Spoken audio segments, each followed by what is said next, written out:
Hello and good evening. My name is Ephraim Adunya, and this is our second session on web development. Okay, in this session we're going to talk a lot more about elements. Okay, so our agenda for today are we're going to talk about HTML links, what a line break is. We'll talk about horizontal lines. We'll talk about what a div is, what kind of lists there are, and what list elements you guys can use. We'll talk about HTML formatting, comments, input, the input element, the iframe element, tables, HTML controls, navigation, HTML forms, HTML video, and HTML audio. Okay? So the first thing we're going to talk about are HTML links. We covered these a bit last time, but this time last session, but this time we're going to go more in depth. Okay? So HTML links or HTML anchors are links that are hyperlinks on your page. So when you make an HTML element, an HTML anchor element, and then make its name, you can give it a link using the href attribute, and when the users click that link on your website, it will take them to another page. So let's first try doing that on our website. Okay, so I'm gonna go out of here. So this is the website we're gonna be making at the end. So let me stop presenting. Okay, so this is the website we're going to make it at the end. So let me go into my, not File Explorer. Let me go into VS Code, a new window. Let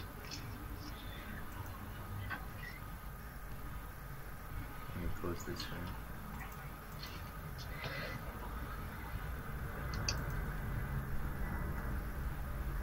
Okay, so now this is our new window, like I told you before. So when you're on VS Code, when you open a new window, you don't have any folder open, so you can't edit a file. So first I'm going to open a folder, and I'm going to go to our old project folder. So let me go to desktop, and then 2022 web development. No, not this one. 2022.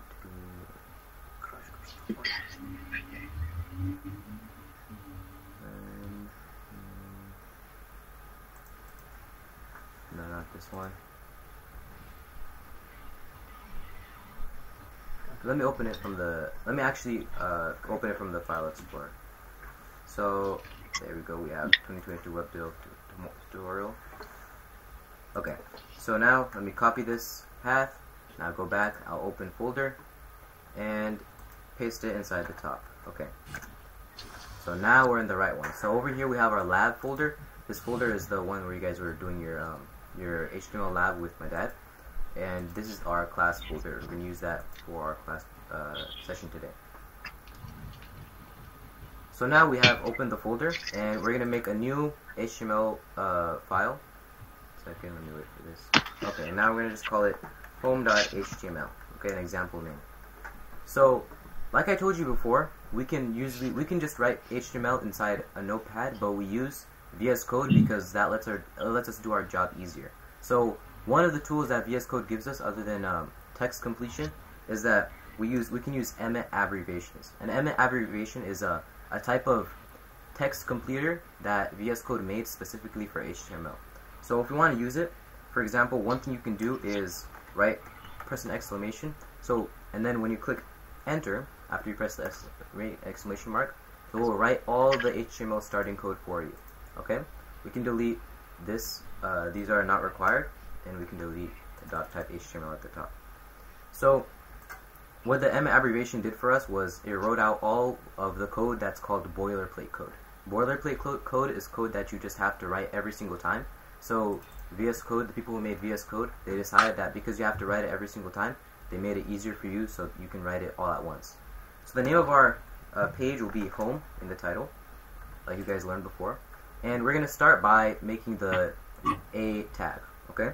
So let's just make this one. For this one, we're just going to write href, and then the attribute is called href, and then the link that we're going to go to is https://google.com. So this is a very simple link.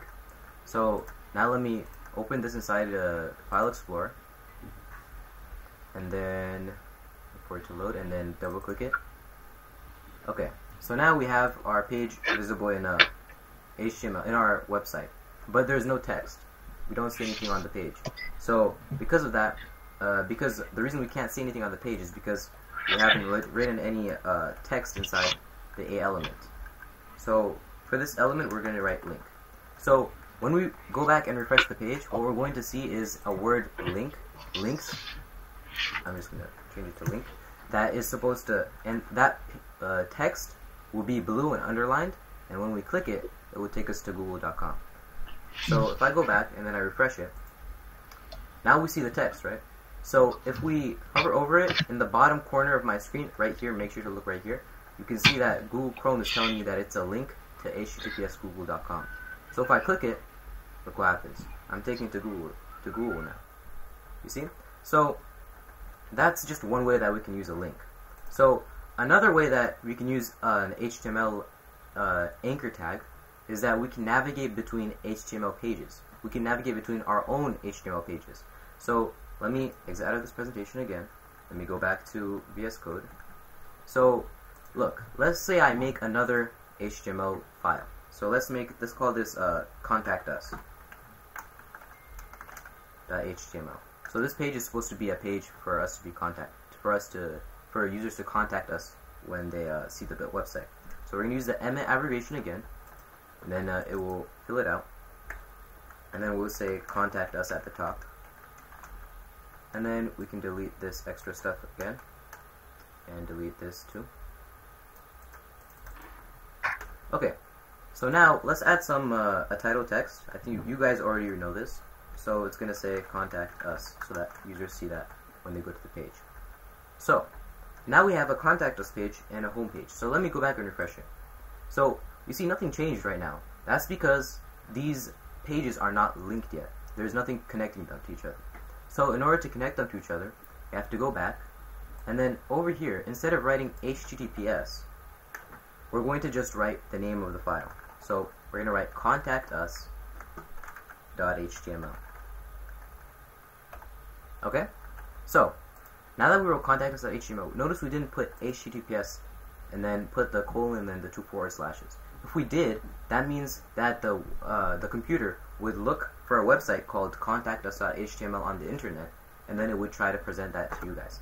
But if we just put contactus.html, it will look inside the web page itself and then find the page in the book or the web page where that says contactus.html, and then open that up for us. So now I saved it. Now let me go back. Let me actually change this name to contactus.html. Just contact us. Okay? So now let me go back and then refresh this page. So now look what happens when we hover over it in the bottom corner, in the bottom left corner. When we hover over it, now it says it has a file in front of it and then the path toward the entire web page. So just like it says over here. So if I click it, now look what happens. Now we're taken to the contact us page. You see that? So now what if we wanted to go back though? So in order to do that, we would have to go we have to go make another page. You see, it's not professional to just tell the user to rely on this back button. We have to make it a functionality in our own website. Okay? So let's go back to contact us. Let's make another A tag, and then href, and then this time it's not going to say contactus.html, it's going to say home.html. And then the name will say home, or go back home. Now we save it and go back. Now if we refresh, now we see a page that says go back home, or a link that says go back home. So if we click it, now we're back home. So that's just a bit about that's only one of the uses for an A tag, for an anchor tag.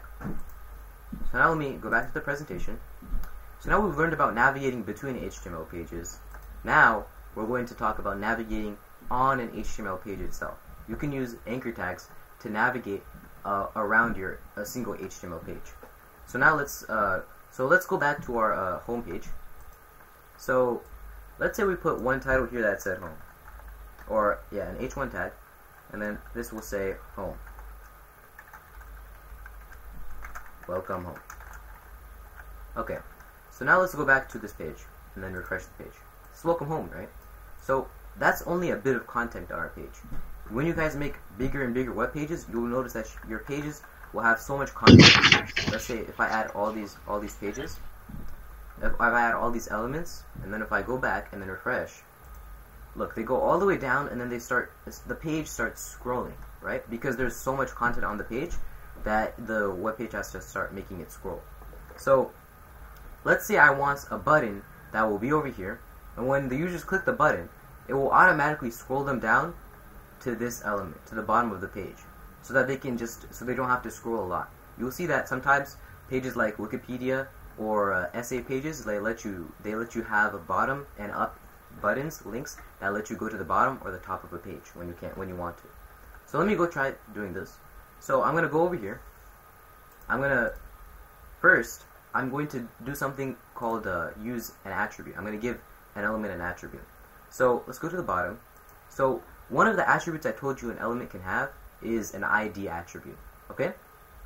So an ID attribute is basically the same as a class attribute, but you will see when you make styles for them, the computer will choose to, let's say you have two attributes, a class attribute and an ID attribute.